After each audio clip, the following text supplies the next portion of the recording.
تو hello guys, کیسے ہیں آپ؟ ٹھیک ہوں گے، امید ہے آپ ٹھیک ہوں گے۔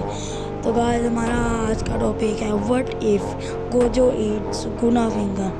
یس، یہ ایک ایسا ٹاپک ہے جو بہت سارے فینس چاہتے ہوں گے کہ وہ جوجوتسو کائسن میں آئیں، تو اسی بنا پر میں یہ ویڈیو بنا رہا ہوں۔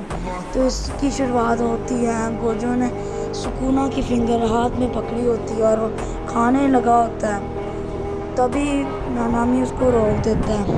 نانامی کہتا ہے آر یو شور، آپ یہ کرنا چاہو گی؟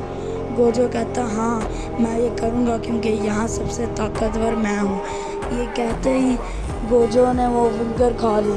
اس کے بعد پھر وہاں پہ بہت بڑا بلاسٹ ہوا جس سے آس پاس کی بہت ساری بلڈنگز ٹوٹ گئی، حالانکہ وہ پرزوں میں بکھر گئی۔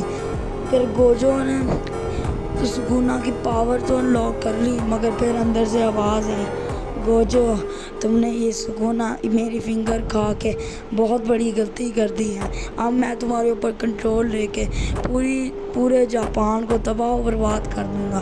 مگر جیسے ہی سکونہ اس کے اوپر کنٹرول کرنے لگا تھا تو اس کے منہ سے خون نکلنے لگ گیا اور اس سے کنٹرول ہی نہ ہو پایا گوجو پہ، کیونکہ گوجو پھر کہتا کہ یہاں پہ سب سے طاقتور میں ہوں، تم میرے اوپر کنٹرول نہیں کر سکتے۔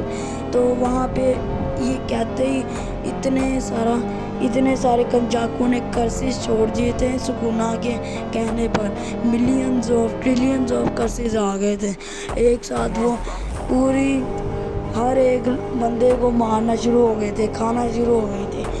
گوجو یہ دیکھتا نہیں رہا۔ گوجو نے سکونہ کی پاور یوز کرتے ہوئے اس نے اپنا ہولو ریڈ اور بلو کو مکس کر کے ہولو پرپل بنایا، جس میں اس نے سکونہ کی فلیم پاور کا بھی استعمال کیا۔ میگومی نے گوجو کو ایک دفعہ روکتے ہوئے کہا کہ گوجو سینسei آپ یہ کرنا چاہیں گے کیونکہ اس سے بہت تباہی ہوگی؟ تو گوجو نے کہا کہ اس کے علاوہ کوئی چارہ نہیں، اور یہ کہتے ہی گوجو نے اپنا ہولو پرپل چھوڑ دیا۔ اس کے بعد پھر اتنا بڑا بلاسٹ ہوا کہ وہاں billions of trillions of courses ویسے ہی مر گئے۔ اور حیرانی کی بات تو یہ ہے کہ گوجو نے ایک ایسی ٹیکنیک یوز کی کہ جس سے کسی بھی انسان کو کوئی بھی ڈیمیج نہیں ہوا اور سارے کرسز مر گئے، اور کسی جاپان کی ایک جگہ کو بھی ڈیمیج نہیں ہوا۔